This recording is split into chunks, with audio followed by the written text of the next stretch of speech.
Okey geng, so hari ni kita akan cerita sikit pasal kawalan habuk masa buat kerja DIY dekat kawasan kejiranan. Macam saya buat kerja daripada rumah je, tapi tak adalah heavy duty sangat. So saya memang start daripada dulu lagi, saya start daripada porch so dekat tempat parking kereta tu. So saya buat kerja kat situ, tapi daripada dulu lagi sampai sekarang saya masih lagi fokus untuk kawalan habuk sebab kita berada dekat kawasan kejiranan, jadi kita tak nak habuk tu berterbangan merata-rata. So kita kena jaga sensitiviti jiran juga. Macam ada kawan saya Syam Ismail, dia pun bertukang daripada rumah. Dia ada kontak saya dulu, tanya pendapat pasal macam mana dia nak kawalkan habuk apa benda semua tu. Dan dia ada pasang langsir lah, lebih kurang pasang langsir dekat antara rumah dia dengan jiran dia, sebab ada anak kecil. Dia menggunakan cara macam tu lah untuk mengelakkan daripada habuk tu pergi ke kawasan rumah jiran kan. Jadi itu adalah contoh yang baik di mana kita sebagai komuniti yang duduk dalam kejiranan, kita bertolak ansur lah, dan jiran dia pun mungkin bertolak ansur dengan hobi dia. Benda macam tu lah yang bagusnya. Macam saya lah, saya bermula daripada porch. Jadi alhamdulillah sekarang ni saya ada buat bengkel sendiri dekat tepi rumah je.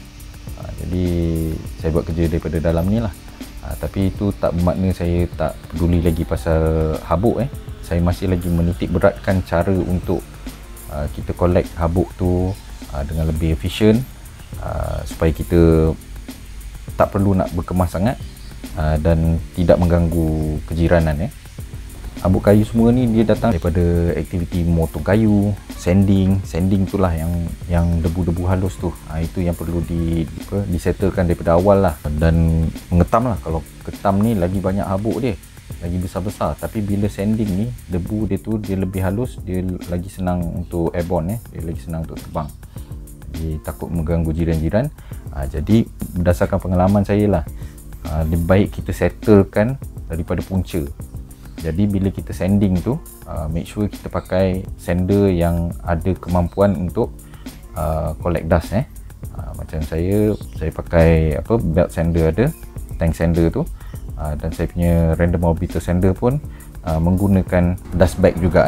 Penggunaan dust bag ni pun dah agak efisien lah untuk collect dust kecil-kecil partikel tu. Jadi tak ada banyak sangat yang berterbangan merata-rata. So macam saya punya miter saw saya pun saya dah connectkan ke centralized punya vacuum. Walaupun tak lagi perfect lagi, dia kena buat dust shroud, dia punya casing ni untuk memerangkap lebih banyak habuk. Tapi setakat ni masih lagi okey, sebabkan dalam bengkel ni jadi tak berterbangan jauh sangat. Jadi semua tu saya boleh vacuum balik. Tapi memang dalam perancangan untuk membuat satu dia punya casing dia lah, dust shroud tu, supaya bila pakai miter saw tu dia dapat merangkap kebanyakan daripada habuk ni lah. Tapi sebab saya ada terfikir untuk upgrade saya punya miter saw ni, jadi saya biarkan dulu. Kemudian macam circular saw ni penting. Sebab apa? Saya kebanyakannya sebelum ni potong kayu, plywood ataupun FJB ke apa semua tu dekat porch lagi.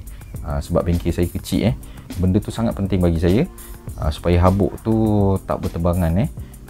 Jadi saya menggunakan vacuum juga untuk digunakan dengan saya punya circular saw.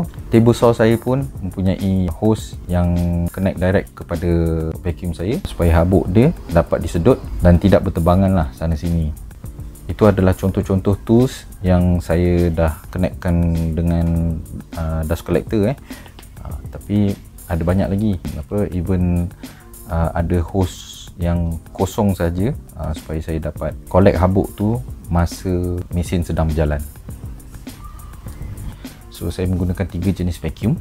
Satu ialah vacuum rumah biasa, yang ni vacuum lama saya, dia punya switch pun dah rosak dah. Jadi saya menggunakan switch, centralized punya switch lah. Saya ada buat sendiri centralized switch ni. Kalau minat nak tengok benda ni, boleh tengok link dia dekat description, saya akan letak kat situ lah. So bila centralized switch ni, saya hanya pakai remote je untuk switch on vacuum ni. So tak adalah susah sangat. Dan kemudian dia punya switch untuk vacuum ni pun dah rosak. Jadi leceh kalau nak kena pergi dekat plug tu, nak kena switch on, lepas tu nak kena potong lagi, lepas tu nak kena switch off balik. Jadi lebih baik saya pakai remote, so lagi senang. So vacuum ni dia vacuum rumah biasa, so akan tersumbat cepat lah. Jadi untuk vacuum ni tak digalakkan untuk buat kerja yang lama dan betul lah. So yang ni saya pakai semata-mata untuk masa pakai circular dekat porch Kemudian saya ada pakai yang wet and dry punya vacuum. Yang ni saya pairkan dengan Cyclone.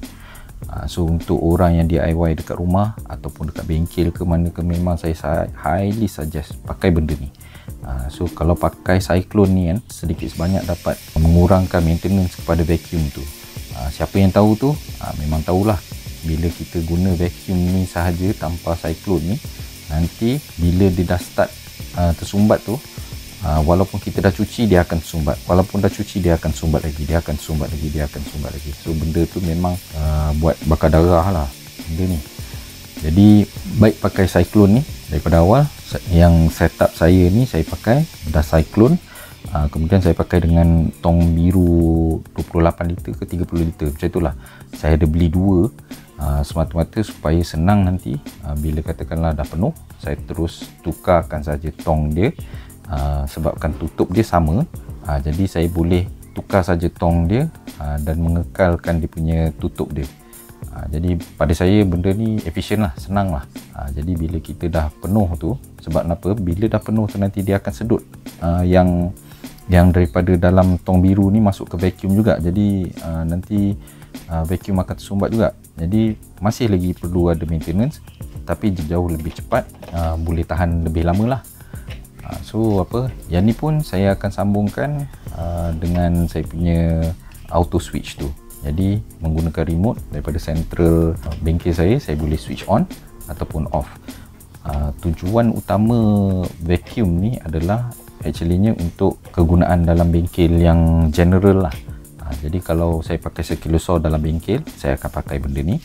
Benda ni sebenarnya redundant sikit, tapi disebabkan saya punya Jifa punya dust extractor tu, saya masih belum lagi buat dia punya 2 stage punya filtration. So kalau benda tu dah jalan 2 stage filtration, jadi saya tak memerlukan lagi Cyclone dan vacuum ni. Jadi saya ada tambah satu relief valve so benda ni one way valve, biasanya orang pakai dekat plumbing. So one way valve ni ada jual dekat hardware, tapi saya pakai benda ni untuk reliefkan dia punya vacuum tu. So kadang-kadang tu bila vacuum tu tersekat jadi nanti tong biru ni dia akan kempis dia akan kemik disebabkan tarikan vacuum tu. So one way valve ni akan reliefkan lah dia punya vacuum tu, supaya tong tu stay macam tu lah. Untuk Jifa dust extractor ni, saya memang plan daripada awal dulu nak beli planer. Memang betul lah, saya try pakai vacuum untuk planer ni tapi dia tak berapa kuat dia tak cukup kuat dan tak cukup besar dia punya inlet dia untuk tarik semua chips yang daripada planer Ketam ni dia mengeluarkan habuk yang bukan habuk lah, dia mengeluarkan chips kayu yang dia dah plain tu. So vacuum saya tak dapat nak cope dengan benda tu. So kadang-kadang bila tarik tu dia melekat dekat dalam dust shroud dia. So nasib baik saya dah beli dah Jifa ni dust extractor, boleh connect direct lah. So bila saya pakai planer, saya akan connect direct dengan Jifa punya dust extractor ni.